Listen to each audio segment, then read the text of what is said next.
Hello and welcome to week 11 of this rainy season gardening video journal thing. I guess this is like your watch 10 videos, get one free one, I guess.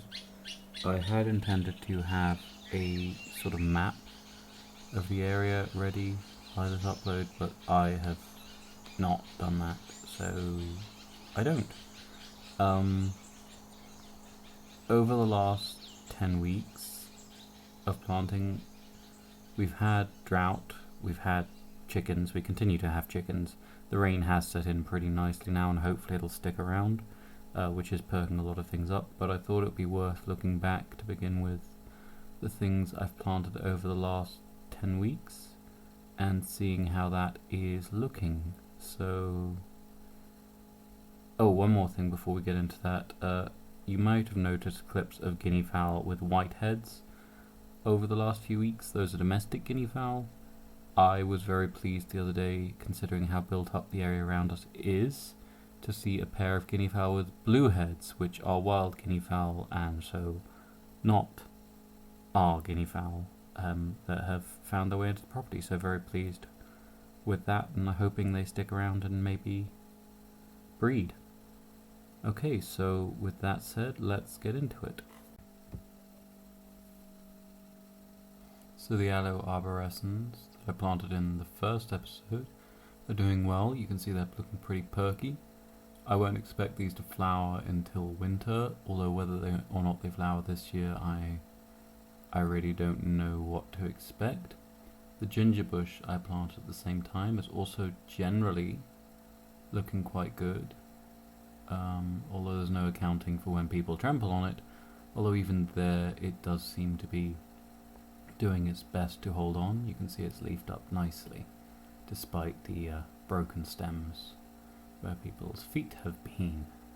The Thorn of Christ, to nobody's surprise, is coming along quite nicely. Some of them are even flowering. I think there's a clip of that coming up. Yeah, there we go.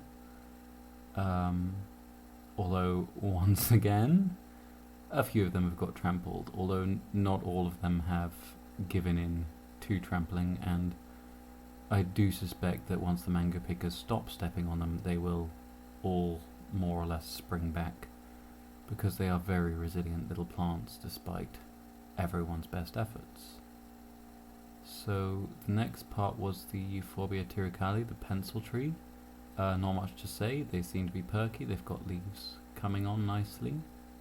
And this is how an erythrina should look when you scrape the bark, but as you can see the first few that I planted of those are, you can scrape away quite a lot and there doesn't seem to be any sign of life there, even close to the base.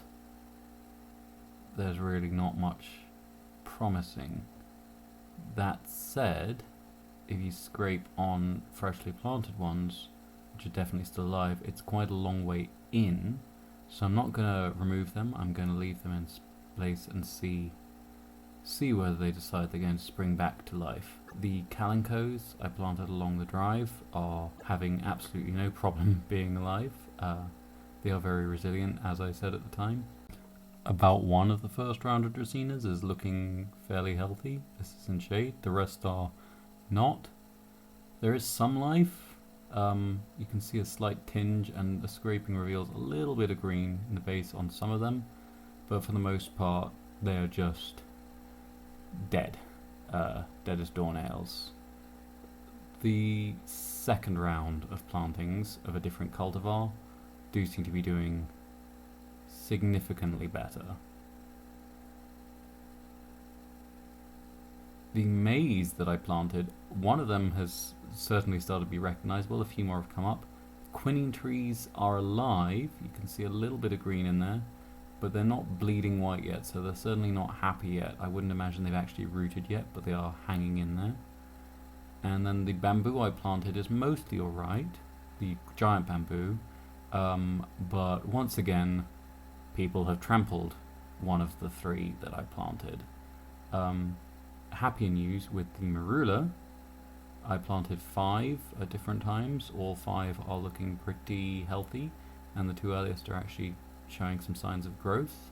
So hopefully they live up to their reputation as very fast growing little guys. And the mango is looking pretty vigorous.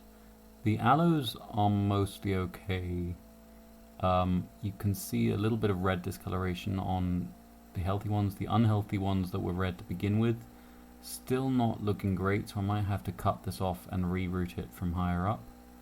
Another one that has been trampled. This is actually one that I didn't plant within the course of this. This is several years old, at least a year old anyway, and someone has managed to trample that. I don't know quite how they missed it. The Governor's Plum one is actually alive, which surprised me because they really dried out. The Masao, which looked a lot better to begin with, have mostly been discovered by the chickens. So there's a few hopeful little bits that I'm hoping will come back to life, but a lot of them are just gone. Once a chicken sits and scratches, a lot is just gone. Pigeon peas have started popping up in a few of the places where I had laid them down, so that's good. The yucca that I had to replant is healthy. And yeah, some of the dwarf bamboo I have planted. Dwarf, standard, miniaturish bamboo is sprouting, so hopefully that means it's rooting at the other end. The chickens have also had a go at kicking around some of the devil's backbone, Jacob's ladder, but hopefully it will perk up again in a while. The heliconia, or crab's claw, is looking fine. It's not doing anything spectacular. Jackfruit seedlings, mostly okay. A couple of them have been dug up by the chickens, but I have replanted them, so hopefully these will survive at least until I forget to water them in the dry season. And the prickly pear has dropped a few more leaves, presumably in the hope of reforming its thicket, which I will have to move elsewhere. Meanwhile, the pigeon peas are looking pretty perky where I cut them back. No surprise, they are very popular for green manure because they regenerate so well. So that's good.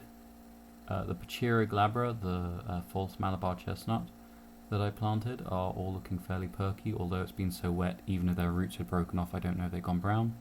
The rose apple, still healthy. Kaffir lime, still healthy. Not really had enough time to change on that. Likewise, the two tree tomatoes are both, yeah, they're both pretty perky, I'd say. No real opportunity yet for change on that, but good to know they haven't been squashed by falling branches. Same with loquat, and same the apricot, which I think was only last week, so we really wouldn't expect to see anything much change there yet. In another blast from the past, the bananas that have been repeatedly propped are now fully ripe, so I will be taking this stalk away. I'm just chopping it into manageable sections so it can be sort of distributed around the garden. Mostly it's going under a young jackfruit seedling, a different species of Artocarpus, not a true jackfruit. But there's three nice little suckers still coming up around the base, so that's good. And the obligatory bit of scything, I should give you a trigger warning for anyone who really hated the film Battlefield Earth with its excessive use of Dutch angles. I apologise for what you're about to see, it was not intentional. If I was more tech savvy I would probably straighten it, but I wanted to talk about scything, and these were the clips I had, so you are, from this week, so you're getting this abomination. Now I'm not scything up the side of a hill, I just put my camcorder wonky. So what I wanted to say was, this is not going to be the last time I scythe this field in the rains. This is actually the third time at least this season. This grass, left to its own devices, will get taller than me quite easily, and probably no matter how much I scythe it, it will still end up being taller than me, because it's just going to keep growing till it gets to that height. It is a perennial grass for the most part. There's a rather broad-leafed one, but the more I cut it, the more it's going to grow, and that soft, fresh growth is going to rot more readily than the hard, dry growth at the end. And we're just going to have a much more carbon-rich soil if I can keep this up. Obviously, trying to scythe all of 20 acres every week is not going to happen, so I'm trying to focus on a few small parts, doing regularly, and then see if I can get it everywhere. and then hopefully by the next rain season this soil will be quite thick and rich, and I will be able to plant with seeds I get from the agricultural show, if the agricultural show is going to be run this year. So what you can see here is the Casna pond. It is unfinished, which is more or less our business today. There are some things I can't repair. You'll notice the liner is exposed. That is because I made some errors in calculation while I was digging it, and didn't quite do the levels right.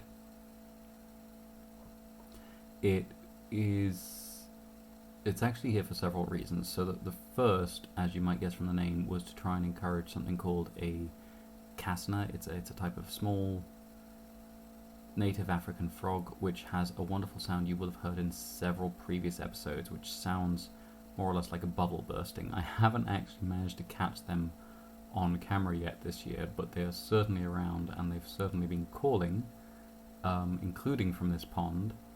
So they call from slightly outside the water, at least the bubbling casna does. There's several others. There's one that calls from the middle of the water, but I've not seen that one in Zambia.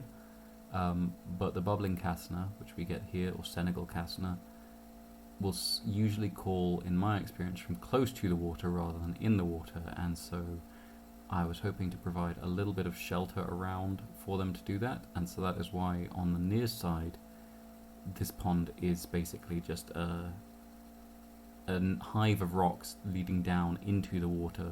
So there are semi-submerged little shelters, there are submerged little shelters, and there are above ground little caves they can crawl into for basically to retreat if anything comes looking for what's making that lovely plink noise. You'll also notice there is a bare bank of soil on the far side. That is probably a slightly naive attempt to provide an opportunity for our little bee eaters to nest. I have seen them try and dig nests in piles of building sand, which have smaller sort of heights than this, so hopefully it's not completely absurd to offer them this to investigate for nesting, and once I've finished planting maybe they will hopefully start noticing it and maybe do some investigating.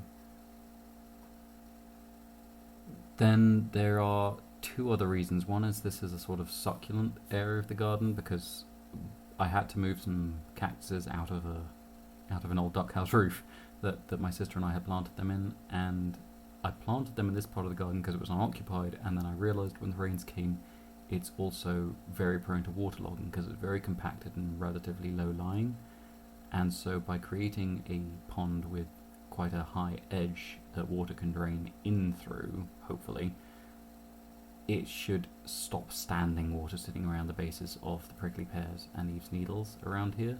They've survived, but they're not really growing up when they're getting so wet. And it also gives me an opportunity with all this rock work and all these slopes to plant a lot of the other plants that I am very good at propagating and very bad at planting, because they so all these succulents need drainage, and on a relatively flat property that is quite hard to find outside of a pot, and plants in pots I tend to forget about, and they don't thrive once I stop propagating them. So all of these succulents you're seeing going in are actually produced at home. All of these can be reproduced by either cutting or seed quite easily. The only ones that are from seed are a couple of the cactuses and one of the aloes, which will be going in on the near side. But they should all bush out and they should stabilize the soil around this so it's not going to collapse into the pond. Hopefully also those, not actually stapelias, but I can never remember the name of them, that are trailing like Medusa's hair down the bank there, will also mostly cover the black plastic, which I don't really want to see, but also if it is exposed to too much sunlight it will age prematurely and then the pond will develop a leak, which will be annoying but repairable. So I had initially planned to have this ready for Christmas of 2020, well, rainy season of 2020, but then, you know, I think everyone knows what happened, and it didn't exactly inspire a great deal of productivity on my part. So hopefully once these are all planted, maybe Christmas of 2022, this pond will be looking fully finished by then. Who knows? On the bright side, the Cassiners do like it, and they have already had at least one generation in here, and I have heard them calling again this year. I'm putting soil along this part now. There's actually rubble underneath, although you wouldn't necessarily know from all the weeds that I've chopped up and put there and that have regrown there. I'm planning to plant agapanthus. I'm also planting aloe vera in here. These are things that, without protected bases, tend to get eaten by mole rats, so hopefully the rubble will stop that from happening.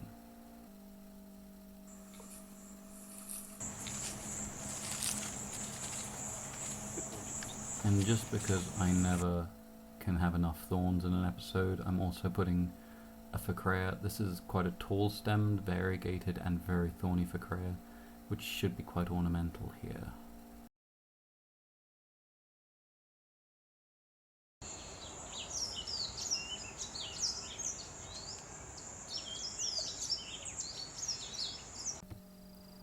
I had intended to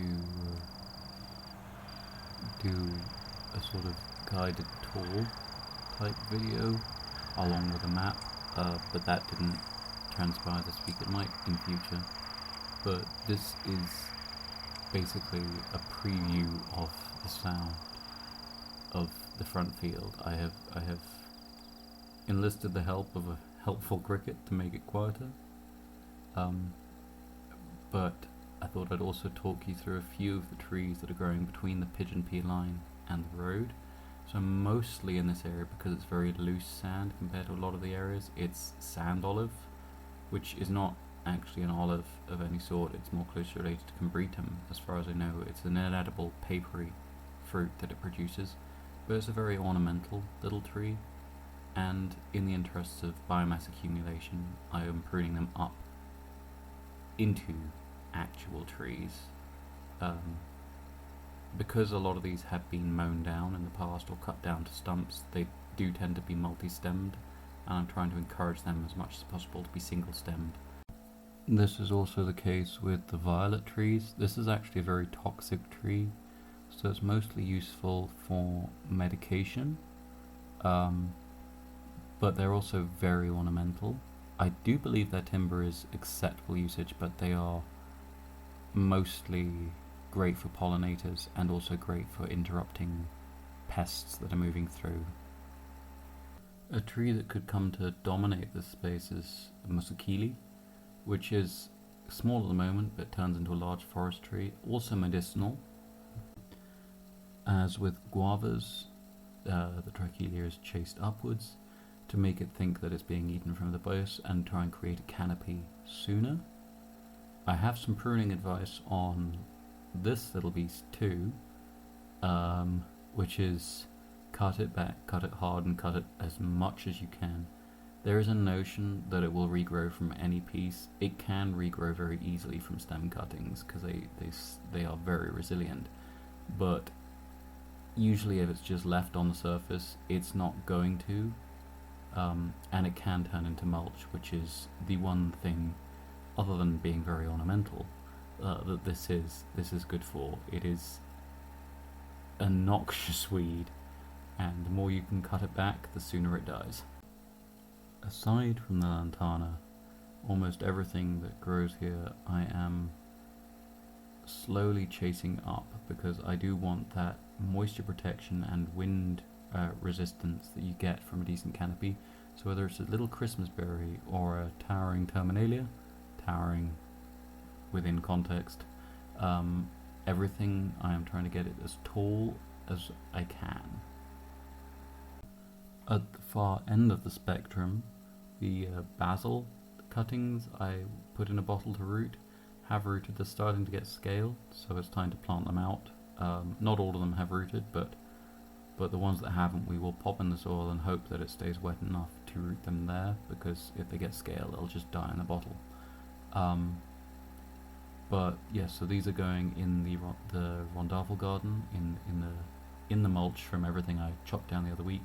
It will slowly turn to soil, but these are quite good at coping with soil levels going up around them. They'll root from anywhere. Also putting in some spring onion bottoms. If you don't plant these when you eat them, you're doing something wrong. I also got given some wild mangoes. They don't taste as good as I remember.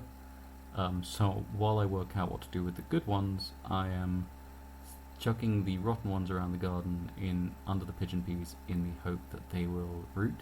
This is actually a legume, which you wouldn't guess from the fruit.